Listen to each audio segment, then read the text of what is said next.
누가복음 11장에는 예수님이 제자들에게 기도를 가르쳐 주시는 내용이 있습니다. 우리가 잘 알고 있는 주기도문입니다. 예수님은 제자들에게 기도를 가르쳐 주시면서 이렇게 말씀하십니다. 우리 누가복음 11장 10절부터 13절까지의 말씀을 한번 같이 읽어보겠습니다. 함께 보시죠. 구하는 이마다 받을 것이요, 찾는 이는 찾아낼 것이요, 두드리는 이에게는 열릴 것이니라. 너희 중에 아버지 된 자로서 누가 아들이 생선을 달라 생선 대신에 뱀을 주며 알을 달라 하는데 전갈을 주겠느냐? 너희가 악할지라도 좋은 것을 자식에게 줄 알거든.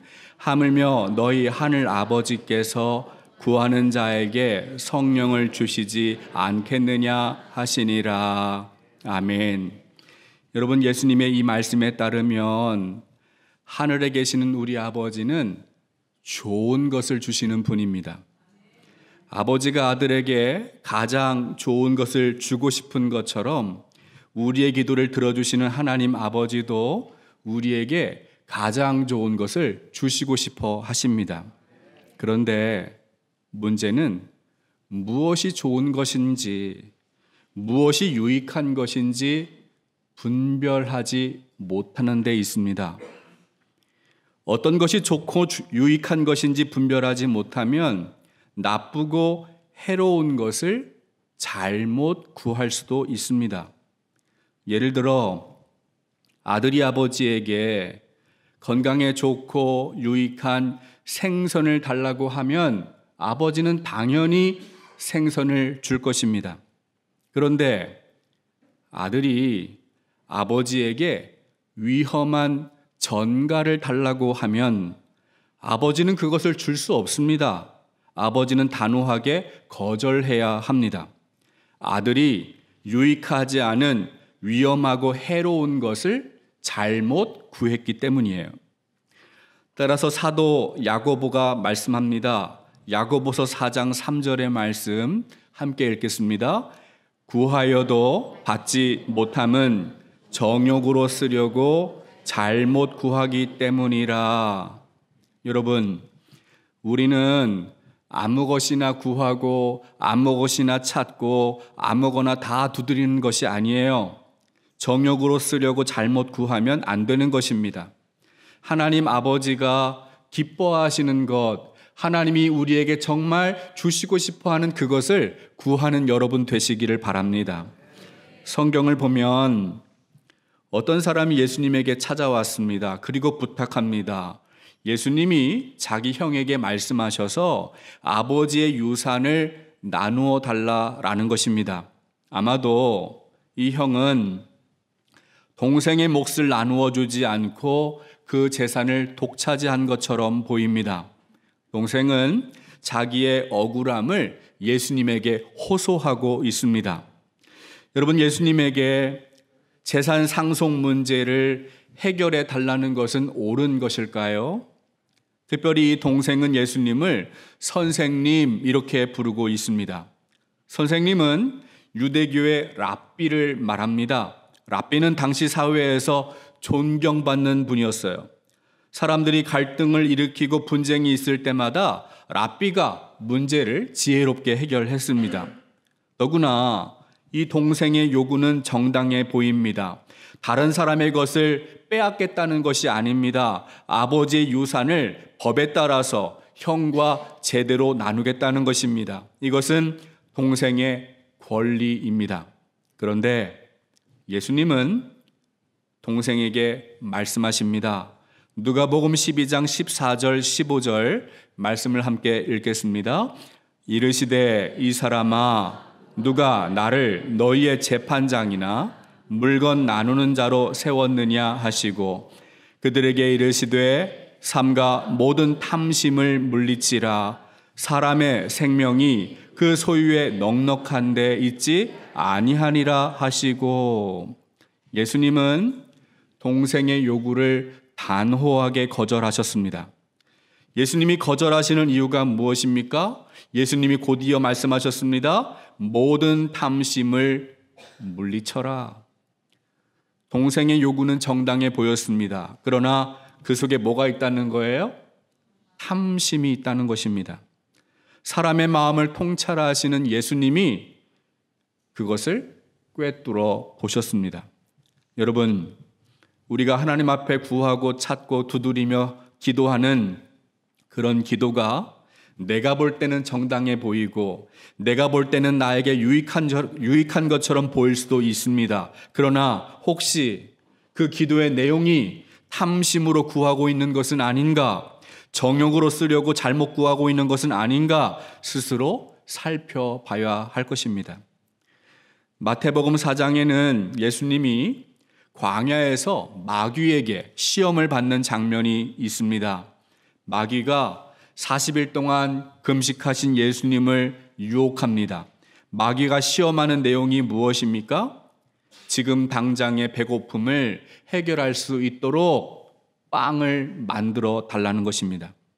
많은 사람들이 주목하는 능력, 유명세, 누구나 부러워하는 영광을 주겠다고 예수님을 유혹했습니다. 마귀의 시험은 교묘하게 탐심을 감추고 있었어요. 마귀는 언제나 이런 방식으로 사람을 유혹하고 시험합니다. 광명한 천사로 변장하고 나타나서 탐심을 마치 선한 것처럼, 아름다운 것처럼 포장하여 우리를 유혹합니다. 예수님은 마귀의 이런 간사한 계략을 아시고 하나님의 말씀으로 물리치셨어요. 예수님이 유산을 나눠달라고 부탁하는 것을 거절하시는 이유가 여기에 있습니다. 정당한 요구처럼 보이지만 그 안에는 탐심이 감추어져 있었습니다. 예수님은 다시 비유로 설명하십니다. 어떤 부자 농부가 있었습니다. 그의 농사가 아주 잘 되었고 소출이 풍성했습니다. 원래도 이 농부는 부자였는데 농사까지 잘 되었으니 풍년이 되었으니 얼마나 좋겠습니까? 그런데 부자 농부에게 새로운 고민이 있었습니다. 소출이 풍성한데 너무 많아서 그것을 쌓아둘 곳이 없습니다. 보관할 장소가 필요했습니다. 부자 농부는 창고를 부수고 그 자리에 더 크게 창고를 지어야 하겠다 결정했습니다. 부자 농부의 결정은 당연해 보입니다. 누구나 그렇게 생각했을 것입니다. 오늘만이 아니라 내일도 살아야 하고 미래를 잘 준비하는 것은 마땅합니다. 그때 부자 농부가 마음속으로 생각합니다. 누가복음 12장 19절의 말씀 함께 읽겠습니다. 또 내가 내 영혼에게 이르되 영혼아 여러 해 쓸 물건을 많이 쌓아두었으니 평안히 쉬고 먹고 마시고 즐거워하자 하리라 하되. 부자 농부가 새로 창고를 크게 지어놓고 그 안에 풍성한 소출을 가득히 쌓아 놓았습니다. 그리고 그것을 바라보면서 흐뭇해하는 거예요. 미래가 완벽하게 준비되었다. 이렇게 생각을 하고 있습니다. 이제 남은 인생을 좀 즐기면서 평안하게 쉬고 먹고 마시자 이렇게 말합니다. 여러분, 부자 농부의 인생이 부럽지 않으십니까? 정말 멋진 인생처럼 보입니다. 성공한 것처럼 보입니다. 세상에서 많은 사람들이 이런 부자 농부와 같은 인생을 꿈꾸고 살고 있습니다. 한번 생각해 보십시오.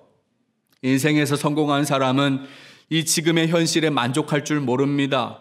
더 큰 성공을 꿈꿉니다. 미래를 준비합니다. 끊임없이 투자합니다. 자신이 수고하고 좋은 결과를 얻으면 성공했으니 그 성공을 마음껏 즐기고 싶은 것이 사람들의 생각이에요.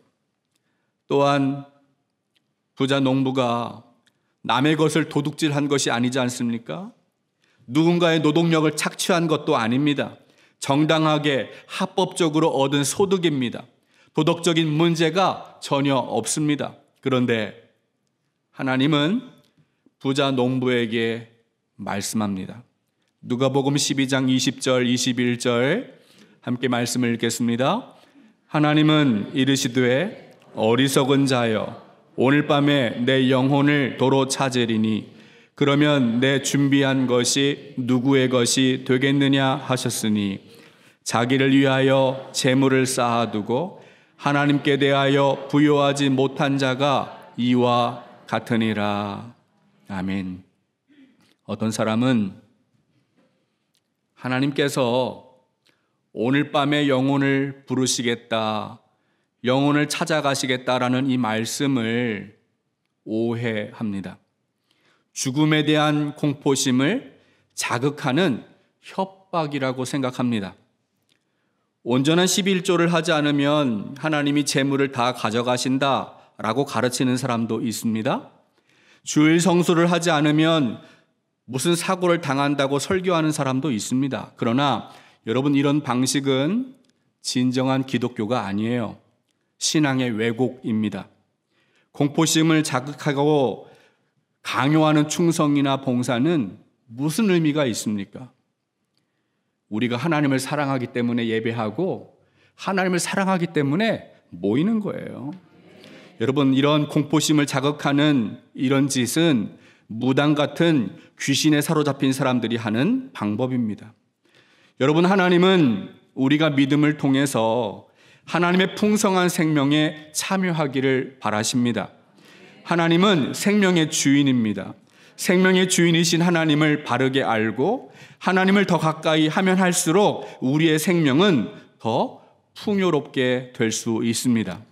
그러면 하나님이 부자 농부에게 어리석다고 말씀하시는 이유가 무엇일까요? 부자 농부가 어리석은 이유는 두 가지가 있습니다. 첫째, 이 농부는 자기의 힘으로 미래가 준비된다고 생각했습니다. 부자 농부는 자기가 수고하고 자기가 노력해서 소출을 얻었다라고 생각했습니다. 더 크게 창고를 만들고 거기에 풍성한 소출을 쌓아두면 미래가 안전하고 평안하게 될 것이다라고 생각했습니다. 그러나 이런 부자 농부의 생각은 착각입니다. 아무리 철저하게 자기의 미래를 준비해도 미래의 생명은 보장되지 않습니다. 아무리 큰 창고에 풍성한 소출을 가득히 쌓아 놓아도 그것으로 영원한 생명을 얻을 수 없습니다. 영원하지 않은 소유물로 미래를 보장받으려는 생각이 부자 농부의 어리석은 모습입니다. 지금도 많은 사람들이 어리석은 부자 농부와 같이 인생을 살아갑니다. 잠시 있다가 사라지는 땅에 속한 것에 마음을 빼앗기고 자기의 인생을 소진합니다. 영원하지 않은 것을 영원한 것이라고 착각합니다. 끊임없이 다른 사람과 자신을 비교합니다. 경쟁합니다. 남이 많이 가지고 있으면 절망하고 남이 없는 것이 나에게 있으면 기뻐하는 것이 이 사람들의 특징이에요. 여러분, 물론 기독교가 아무것도 가지지 말아라, 무소유를 가르치는 것이 아닙니다. 세상에서 아무것도 소유하지 말라는 뜻이 아니에요. 돈이 필요 없다는 말씀이 아닙니다. 우리가 기억해야 할 것은 세상에서 아무리 많은 것을 우리가 가진다 해도 그것으로 영원한 생명을 얻을 수 없다는 사실입니다. 둘째로, 어리석은 부자 농부는 생명의 주인이 누구인지 몰랐어요. 그는 자기가 소유한 것은 전부 자기의 것이라고 생각했습니다. 그래서 많이 소유하면 자기의 영혼이 평안히 쉴 수 있다고, 먹고 마시고 즐거워할 수 있다라고 생각했습니다. 더 많이 가지면 더 많이 가질수록 자기의 인생이 더 풍요로워질 수 있다고 생각했어요. 그런데 하나님이 말씀하십니다. 어리석은 사람아, 오늘 밤에 너의 영혼을 다시 찾으리니 그러면 쌓아놓은 것이 누구의 것이 되겠느냐. 부자 농부가 아무리 많은 것을 가져도 자기의 생명을 지킬 수가 없습니다. 왜냐하면 생명의 주인은 하나님이시기 때문이에요. 우리에게 생명을 주시고 우리의 영혼을 다시 부르시는 분이 하나님입니다. 하나님이 진짜 주인입니다. 다만 우리는 청지기인 것이죠. 어리석은 부자 농부는 이 사실을 몰랐습니다. 생명이 아닌 것을 추구했고 생명이 아닌 것에 매달려 살았고 그렇게 인생을 허비했습니다. 예수님이 사람의 생명이 그 소유에 넉넉한 데 있지 않다라고 말씀하시는 이유가 바로 여기에 있습니다. 예수님은 어리석은 부자 농부에게 하나님께 대하여 부요하지 못한 자가 이와 같다라고 말씀하십니다. 여러분, 부자 농부가 하나님께 대하여 부요하지 못한 사람이라면 반대로 하나님께 부요한 사람은 어떤 사람일까요? 하나님께 대하여 부요하지 못한 이 부자 농부의 모습을 생각해 보십시오. 그는 많이 가졌습니다. 부자입니다. 소유물이 쌓여 있습니다. 성공한 인생처럼 보입니다. 남은 인생 즐기면서 먹고 마시며 살아갈 수 있습니다. 그런데 문제는 그가 자기 자신에게만 집중하고 있다는 거예요. 자기 중심적인 인생을 살았습니다. 성경은 이것을 죄라고 말합니다. 여러분, 죄라고 번역한 헬라어 단어는 하마르티아라는 단어를 쓰고 있어요. 이 단어는 화살이 관역에서 벗어난 상태를 말합니다. 하나님 중심으로부터 멀어지는 것, 하나님과 분리되어 있는 상태, 바로 그것이 성경은 죄라고 말합니다. 누군가에게 피해를 주거나 상처를 주는 것만이 죄가 아니에요. 나 자신에게 집착되어 살아가는 것, 나만 사랑하는 것이 바로 죄라는 거예요.